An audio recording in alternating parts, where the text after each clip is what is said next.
Before I do go any further, a quick plug for some work we're doing, which is very relevant to this. So the Midlands Engine is currently working with the UK Municipal Bonds Agency to assess the feasibility of raising a green bond for the region, which would fund public and private projects, capital projects to help decarbonise biodiversities within there as well. So there's an ongoing feasibility study, but the big challenge we have at the moment, believe it or not, is understanding demand. So feel free to get in contact with me or speak to any of my colleagues afterwards, and we can share the kind of consultation with you as well, because that's really relevant to this, and potentially one of the investors we'll be talking about later as well. But on to the questions. So Rich, over to you first, if I may. So I guess, could you tell us a bit more about who these investors could be in Midlands Forest Network projects, and what is it they're looking for?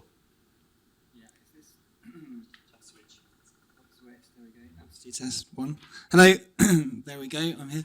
Hi everyone, yes, so I'm Rich Fitton, I'm a director at Finance Earth and also a proud East Midlander, so born and raised in Kettering, which just snuck onto John's map earlier. And so background is finance. I work at Finance Earth. We're a financial advisor specialised in environmental impact, and quite uniquely for a financial advisor, we're structured as a social enterprise. So we've got mission baked into our articles, our DNA, and our mission is really to leverage and mobilise as much private investment, in particular, as we can into the natural environment. And so day in, day out, we're working a lot on the sort of the business models in natural capital that can start to generate commercial level returns and attract that capital. So, and the theory of change is really that the fact is, at the moment, the finance sector is actually not particularly helping, shall we say. So there was a UN report last year that said currently the amount of capital flowing into nature negative investments is about 140 times what's going into nature positive. So it's imperative not only to fill a funding gap to attract finance, to deliver on our nature objectives and climate objectives, but it's also important to try and give these investors something alternative to invest in that's not making the situation worse. But saying that, there's a real range of capital providers, and we have a bit of a mantra of, so in the ecological community, there's a mantra of the right tree for the right place. But we have another sort of equivalent saying of the right capital for the right tree, because there's lots of different types of projects out there. There's actually lots of different forms of capital, so it's about matching that up, looking at the risks, the returns, and thinking about what is the appropriate form of capital for the project. We've got, across the nature markets that are emerging, a range of markets from the very, very, very nascent, and things like, social prescribing and natural flood management, nutrients, which are quite challenging to attract private investment into, all the way to slightly less nascent, more mature parts of the markets, like in voluntary carbon and B&G was mentioned earlier, and timber markets. And likewise, we have a range of capital from the sort of purely grant at one end, one extreme, grant and philanthropy, over to sort of commercial level investment.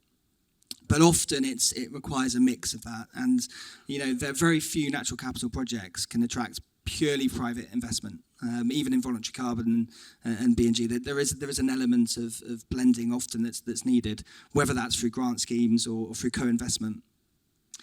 And so the kind of investors we're looking to really attract into this space are looking for, the people with the deepest pockets are the pension funds, insurance companies, family offices. They're looking at a lot of things, but we can broadly drill it down to three key ingredients. So returns, risks and risk mitigation, and then increasingly quality and trust.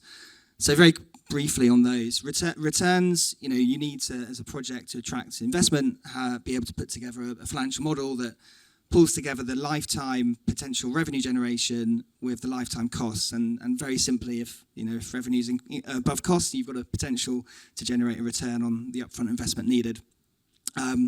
And there's lots of people who are sort of supporting in creating those models. And the understanding of these projects is really important for that. So understanding not just restoration costs, but how much does it cost to look after a woodland for its full lifetime, and that often gets neglected. On risk, then, if we want to attract capital at scale into these projects, into these sectors, we need structures and contracting mechanisms that can manage risk. So that's everything from market risk, which investors are typically quite comfortable in taking, but also contract delivery risks. So how do we know the developer's actually going to deliver the woodland and look after it, through to environmental risks? So how do we know that what happens if there's a wildfire or vandalism? So the way that investors look to mitigate that risk is through the contracting structures within the projects, and there's increasing tools, legal tools, and mechanisms to mitigate that risk. And we've got a pretty attractive country here in terms of its legal background and network, and more tools like conservation covenants coming along to give you more options here. And then the final point is around quality. So increasingly investors are concerned about greenwashing, and there are instances and examples of where investment has poured in but actually has had negative repercussions, whether that's through just people buying up land and not really thinking about the local community and community benefits, or people investing in projects that are poor quality, that are not following standards, that are not additional, not permanent. Or even in these markets in particular, it's important to work out how are you generating revenue, what are you selling, and is that person you're selling to, do they have good intentions? Are they following the mitigation hierarchy? Are they responsibly offsetting and only offsetting as a last resort? So all these factors feed in to how an investor views a potential investment opportunity, because they're very concerned not just about returns on their investment, about the risk of not generating that return, but also about the reputational risk of being associated with something that is low quality and low integrity. Cool, thank you. And it's a perfect segue, actually, because a lot of what you were talking about there, Rich, of course, links into green frameworks, doesn't it, and kind of sustainability frameworks as well, funds and intermediaries we use. So over to Arti now, and we've heard from the investor perspective there, but actually, what is the kind of context here that we're operating in? So local and both central government, what are they doing to facilitate the investment? Hi everyone, I'm Arti and I work at Thornton in the public sector advisory team focusing on net zero. And yes, we're seeing a lot of nature as well, Joshua. So I think there's a lot of regulation happening. There's a lot of things that both central and local governments are doing, and I'll bucket it into 4 broad categories. So the first thing is regulation. We've seen Task Force for Climate-Related Financial Disclosures, which has come about, and it's now mandatory for some of the larger companies. We've seen guidance from Transition Plan Task Force, which is not yet regulation, but they have set out the gold standards as to how companies, again, the bigger ones right now, actually transition to a net zero environment. We are seeing things like IFRS change its guidance as well on sustainability, which is going to be consulted upon and brought down at a national level, and also regulation coming from Europe on corporate social responsibility directive, which is impacting UK companies as well. And all this regulation or potential regulation has nature baked into it in differing extents. And what we're starting to see is that companies are starting to look at nature and assess nature as part of some of this regulation.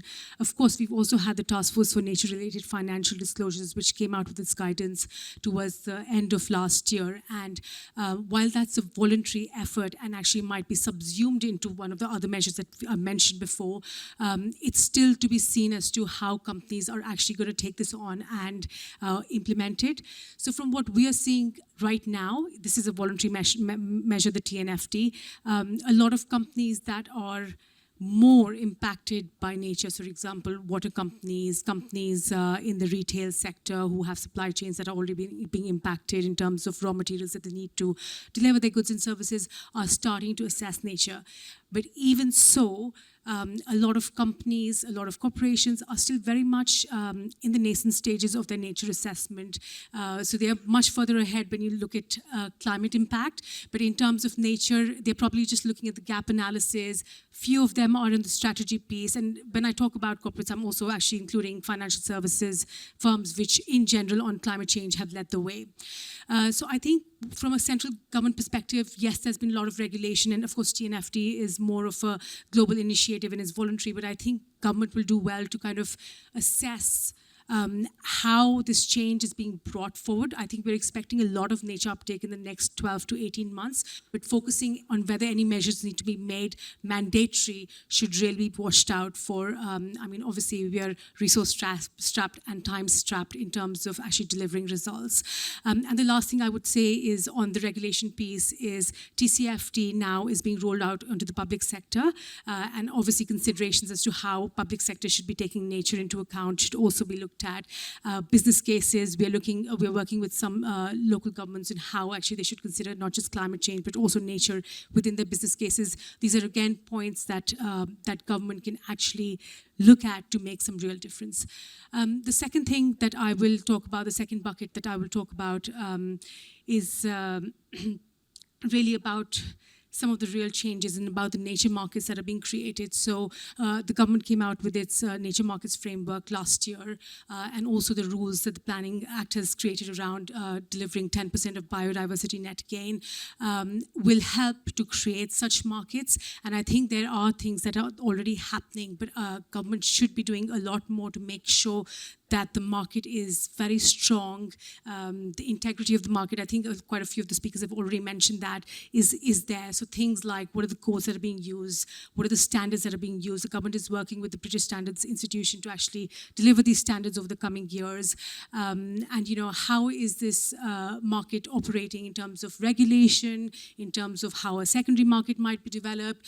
And I think the basics of this really should be, like Rich said, that the people who are delivering the units on these markets are actually delivering the benefit as well. Some of this is being delivered over many decades, but equally the people who are using, the end users of these units, are only doing so after they've tried to reduce, mitigate, and avoid whatever disruption their activities are causing. So I would say that's the second bucket. The third bucket is I might have to look at my notes now. Sorry, you have to give me a second. The third bucket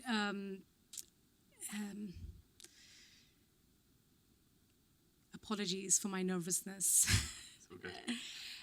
Is, I think, something that Naomi mentioned was around the public and private sector working together and actually crowding in that investment.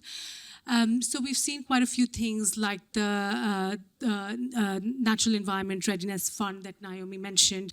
It's worth about £14 million, but equally also the environment land management schemes that are coming across. So I think this is, again, something that Midlands Forest Network should really think about, how to crowd in that investment. We are in a very fiscally strapped world, so I think being really clear as to what public funds can do, but how much can they actually bring in from the private sector is going to be really important. So thinking out of the box and considering how government can help to de-risk the initial activities around this and then bring in more investments in. And I think the last bucket I will say, and this is one of my favorite things to say, is really consistency, commitment, and credibility that government policies bring in. I think the government has made, the UK was one of the pioneers when it came to climate change in the 90s and has continued to do so, but is falling down the ranks when we look at net zero commitments and delivery. And I think there's been a lot of flip-flopping based on political agenda that we saw end of last year with the government actually revoking some of its policies. And again, this week we're hearing about some of the heat pumps that they are kind of reversing the policies that they've had. I think when you're starting to talk about nature, when you're looking at decades worth of investment into land, people delivering that benefit across the decades, I think we need to be really clear that the government has to have a firm policy that it's committed to and it's consistent. I'm not saying that policy can't change, but it can't be because of political flip-flopping. One of the examples, I spoke to someone over here, and I hope you don't mind me saying this, was on HS2 and how when the final bit of the line got truncated, there were habitat creation already happening. And what happens now to that habitat is a question. And honestly, I think government cannot just start and stop this. There has to be commitment for finance to flow into these initiatives. So yeah, those are my 4 buckets. And once again, sorry for forgetting the third one. It's good. It's comprehensive. Thank you. So I think it's been really interesting because obviously from Rich, we've heard the kind of the key specific drivers that the investors are looking for, the things that's kind of really shaping those institutional investors. That's very high level, of course, but down to the local. And Arti just taken us through that kind of legislative framework and kind of what government's doing, but let's take it right down now to the community. So I guess within all of this momentum, this great story of, gaining momentum actually, how do we ensure, or what are the opportunities there for the actual communities at the core of it? Rich first, then Arti. Yeah, communities are crucial in all of this, and I think the environmental NGO sector has realised that actually if communities aren't with you and aren't benefiting and aren't sharing in those benefits, then these sites won't get looked after and actually won't be able to have a scalable, replicable solution. And also because it's not just the environmental outcomes we're looking for, it's those social outcomes that we've heard a lot about this morning. There are, I suppose, first of all, it's probably worth recognising that it's still a very nascent sector. So, as I said earlier, there's very few projects making outsized financial returns in the UK. We're not, globally there are projects because you have massive projects in the tropic regions, tens of thousands of hectares, and in those sites, then yes, they are making quite large returns. But in England, particularly, you have quite fragmented land ownership. You have smaller project sites. You're talking about tens of hectares or even single digits. It's very difficult to make outsized financial returns on those projects, given also these markets are very nascent. That's why a lot of what we do is trying to work and design transaction structures so that communities are set up to benefit in the future should these markets develop as we expect they will develop. And in the UK context, often that means looking at financing mechanisms and looking at finance as a tool to enable you to set up a project that can allow communities to benefit in the future. So one example of that is in the Woodland Carbon Code, again, one of the most mature and trusted mechanisms in the UK nature markets. To date, most of the transactions have been selling what are called pending issuance units. So this is the ex-ante version of the credit. It can't be used as an offset, but it allows project owners to essentially sell away the carbon for up to 100 years in the project at today's carbon price. And that can be on the surface attractive for a landowner, but actually it's creating lots of project problems because it's leaving the projects and the project owners with essentially a liability and very limited ability to generate future income and actually benefit from where we think the carbon market is going to go. And some people have brought out carbon market projections for the UK of expecting the price to get to £500 a tonne by 2050. I don't have a crystal ball, so I don't know whether we'll get there. But the kind of mechanisms we look to try and design and work with is to create structures that have the ability to share future benefits. So using finance to support the project in terms of delivery and get it up and running, but actually retain the carbon in the project and create revenue share mechanisms whereby, yes, some of the future carbon revenue may need to go to an investor for putting that capital at risk, but not all of it needs to. And actually, when that investor has his return, he could potentially be removed, or he could exit, or there could be a share mechanism where the community gets an element of that as well. We've worked on a fund in the renewable energy space where we've demonstrated this successfully. We exited it last month, but it's a mechanism I think is applicable in the natural capital space in another form. It's called CORE, Community-Owned Renewable Energy, and basically a few years ago we recognised a market failure in the community energy market where, because the government reduced subsidies unexpectedly, a lot of solar farms that were supposed to be, that had planning permission to be community owned, were actually wallowing in sort of private hands and not generating any community benefits at all.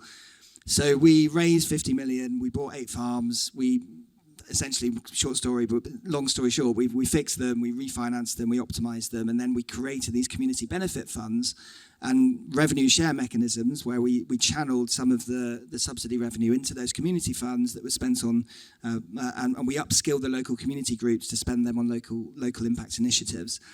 And the exit of the fund last month was actually selling out to those local community groups via community share offerings. So now those farms are all fully owned by the communities, all the future benefits, they'll have 100%. And we're also able to generate a return on the original investment at commercial levels, while we're expecting across those farms to generate 20 million in community benefits over their lifetime. So that particular structure may not be directly replicable in the natural capital space, and certainly renewables has an advantage in that it has the feed-in tariff, and well, it did have the feed-in tariff, and that comes back to this long-term messaging from government and long-term support mechanisms. But there is a potential to design and adapt certain structures in that space to benefit communities. And then the finance sector and the impact sector has a massive role to play in creating these structures. And people like Heritage Lottery Foundation as well, and impact investors and foundations working together to create these blended finance structures is what we all need to do, and that's why it's heartening to hear about the partnership approaches that have been talked about today by many of the speakers, because I think that will be essential. So I'm conscious we're just running out of time. So the last question's a corker, so I want to make sure you both get a word on that. So Arti first and then Rich. So from your view and your experience in working in this world, how do you think the Midlands Forest Network can be that platform to connect investors with these investments? I think we need to look beyond just investors and investments, Josh. I think MFN has a really strong positioning. And when I thought about this question, I think to me it's almost a flashback to how the impact investment industry looked about 12 years ago, when it was still a very nascent industry. People probably didn't know how do you define impact, what is impact, what's impact investment.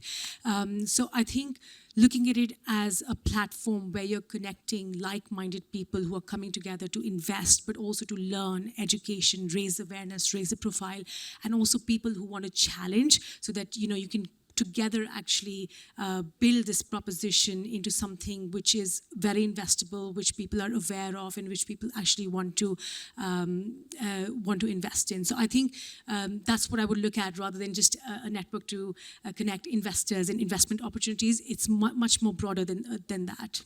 And also, actually, just to add, from a policy position as well, I think to feed back into government what you're seeing, the trends that you're seeing, what will work, what won't work, is going to be an important role that you play. Yeah, just a final word. How long have I got? 20 seconds. Oh, right, 20 seconds, gosh. Okay, so there's a lot of potential benefits from the network. Some of the key needs in the market is the need for more intermediaries to actually create scalable and replicable transaction structures that can blend in different sources of capital from the public sector across to the private sector, and actually spreading that body of knowledge to the wider community, to the landowners, to developers, and enabling that spread of knowledge. And I think what I've heard about the forum and the intelligence hub is quite encouraging, because I think that's a really useful mechanism to actually try and pioneer some approaches and actually spread them and get others and try and get all of them different bodies across the region to actually be pulling in the same direction and really learning from each other. Perfect, thank you. One final comment from me as well, if I may. So through the Midlands Engine experience with the Observatory as well, it's fascinating how often being able to position a small opportunity in a wider context adds so much value and leads to success. So with the Step Fusion in Nottinghamshire and other things as well. So I think the Midlands Forest Network has a real opportunity to capitalise on that economy of scale as well. But thank you to Arti and Rich for a very round of applause, please. Thank you.